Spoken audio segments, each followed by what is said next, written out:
अस्सलाम वालेकुम व्यूअर्स, आप देख रहे हैं यूट्यूब चैनल और मैं हूं हकीम शहबाज अहमद ख़ान बलोच एक नई वीडियो के साथ, जो कि बात होगी बवासीर पे। बवासीर जो है ये बैठक की वजह से ज़्यादातर होती है, क्योंकि बवासीर जो है ये मकद की बीमारी है।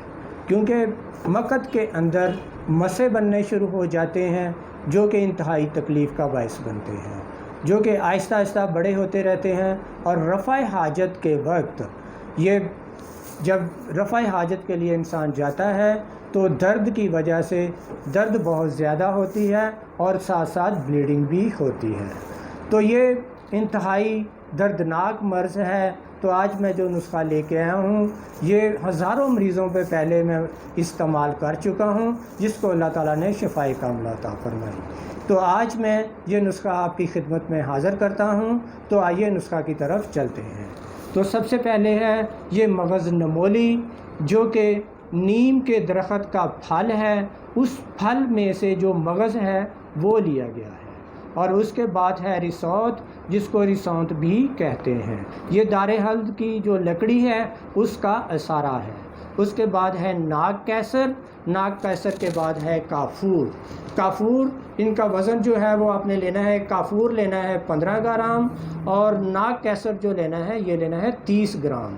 रिसौत जो है ये भी आपने 30 ग्राम लेनी है। और मगज़ नमोली जो है ये भी आपने 30 ग्राम लेनी है।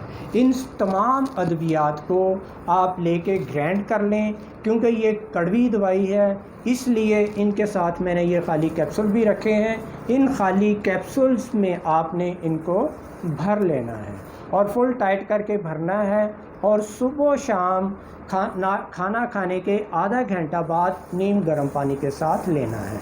लेकिन उससे पहले आपने क्या करना है, 1 कप दूध लेना है और उसमें हाफ़ लेमन निचोड़ के तो सुबह उठते ही खाली पेट पी लेना है। उसके कुछ देर के बाद आप नाश्ता करें और नाश्ता करने के आधा घंटा बाद आप नीम गर्म पानी के साथ ये कैप्सूल जो है सुबह शाम खा लें। और जो नए मरीज़ हैं बवासीर के, वो 20 से 21 दिन इसको इस्तेमाल करें, इंशाअल्लाह वो उनको फ़ायदा होगा। और जो पुराने मरीज़ हैं जिनके मौके ज़्यादा बड़े हैं, जो कि बाहर ही रहते हैं, वो 2 से 3 माह इनको लगातार इस्तेमाल करें। तो इंशाअल्लाह इससे जो ब्लीडिंग है, जो दर्द है, जो ख़ारिश होती है, वो इंशाअल्लाह आपकी 1 हफ़्ता के अंदर अंदर कवर हो जाएगी।